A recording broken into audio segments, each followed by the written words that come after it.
Cheers. Just a quick follow-up brew day video. I meant to do this yesterday, but yesterday I spent all day editing. Editing takes me a long time.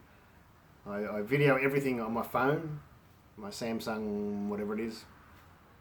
And I get hundreds of these little snippets of video that I've got to edit and get in the right order and cut out, you might see the video jumping, but I'm just trying to shorten them. You know, that video ended up over an hour long, which was way too long for someone to sit through. So if you haven't made it to the end of the other one, you can sort of watch this quick wrap-up video quickly.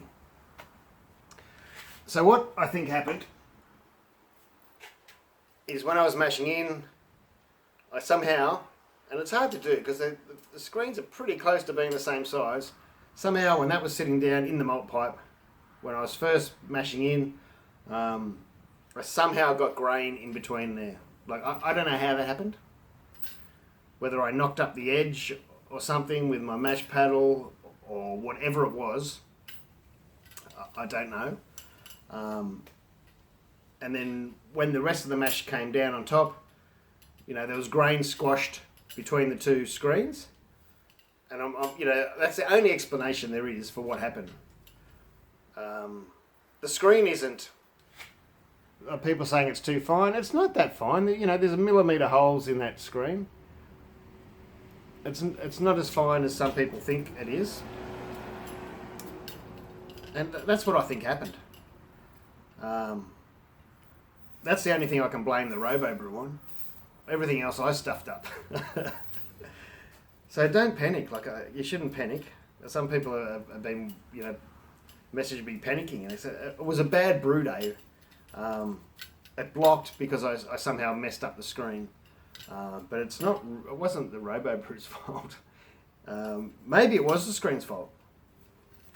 But, you know, in all the testing that's been done on it and people that have brewed on it around the world, they haven't had the same issue. There's been one or two people that have got in contact with me and said they had blocked sparges or whatever. I should stop mucking around, they're going to break it. But that might not have been the same issue. It could have been the crush. You just sort of never know when it's going to happen. And I thought what my video would show is that there's always a way around things. And it doesn't matter how much experience you've had, whether you've done 50, 60, 70 brews in it like I have. Well, not this particular model, but it's exactly the same, except for that screen and the different control panel. Oh, and the different fitting here, but none of that made any difference to yesterday. That you can still have a bad brew day and you can still get through it. I could have left it all in I could have got away with the mash, without that flow through. It was at temperature, I mash. That's why it's sometimes really important to concentrate on your strike temperature and your mash, you know, get your mash right from the start. I know some people rely on these machines to bring you up to mash temp, or to, you know, they just sort of think any machine is all-in-one is like a miracle machine, but they're not. It's brewing. It doesn't matter what system you're using. Things can go wrong. Things can go south. You could have the same grain as I had that day. You can have, you know, the same recipe, the same water, the same crush, and things can just happen. It happens in my Esky, my 3V. You can't see it. It's happened in my ROBOBREW 1. It's happened in the ROBOBREW 2, and it just happened to happen in the ROBOBREW Gen 3 First Brew Day. But you can get through it. You'll still get beer at the end. That's the only issue I had with the whole machine. And people asking me whether they should use it or not. Well, it's a lot less people have had blocks than haven't. So it's up to you. I'm going to try it again with the screen and just see how it goes. I don't know when I'll get to upload this next video. I've been doing most of this week has been recording or editing videos, and I'm not sure I'll get any chance to do any more quite soon. But that's the only issue. Everything else was fine. All the other upgrades, you know, didn't cause anything. Was my stuff up. So I think the elastic on my hot bag was stuffed, so my hot bag fell in. But that was because I was mucking around I was going to open up the lid and video it for you, and as I did that, it all fell in, and that doesn't usually happen. I kicked over me frozen water. That didn't happen to end up being on camera or in the video because I had to shorten it down. There's a lot of things that made my brew day bad. this screen thing was only one. And I thought my video would show that it doesn't matter how many brew days you've done. I've done easy 60, 70 brews in the different versions of the ROBOBREWs.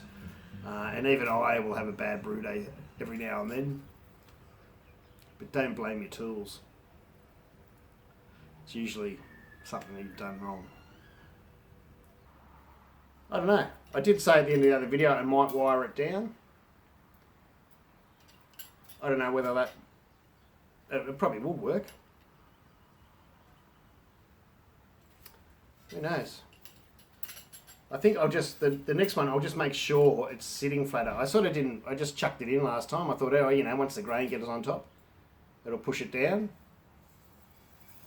Which it sort of did, but I'd already got grain in between it. Anyway.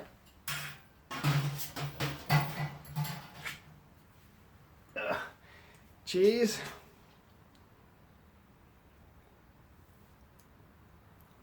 Don't panic. There's a couple of other things I want to add. Mine was boiling at 101 degrees Celsius. On my Robo 2, I think we used to boil at 104, and my ROBOBREW 1 was 103. People asking about the mash temperatures. All of my machines 1, 2 and 3 have been fine regarding mash temp. Besides in the middle of winter, where I've explained in other videos, where this can sort of act like a chiller. Even in summer it sort of can too, but you notice it heaps more in winter. So that's why I didn't insulate this last brew. I meant to. I ripped the insulation off the version 2, was going to chuck it on version 3, but yeah, I got occupied. I'll probably do another short video about the hop hog recipe again too, because it sort of got lost in that video. The video became, you know, about me struggling with the brew day. So I might just do a quick short video about the recipe and, you know, a short one. So you don't have to, if you are interested in the recipe, you don't have to go through all that to see what I was doing. And even if you don't end up using the screen on the second screen, new screen on the bottom, it's an extra part. Like the top screen, I never use the top screen. I think I've used it 3 or 4 times. Yeah, if you don't want to use it, don't use it. There's many ways you can brew beer. I know people that have they don't even use the middle pipe, and they've blocked up the hole in the bottom screen. There's lots and lots of ways to do it, and none of them are wrong. And there's none that are 100% right, as long as you're getting something you're happy with at the end. That's the main thing about brewing. Be interesting to see how this beer goes, as I said a few times. But other than that, I don't think there was anything else to... I know I would have forgotten something. Oh, I'm just about to run out of time on my video.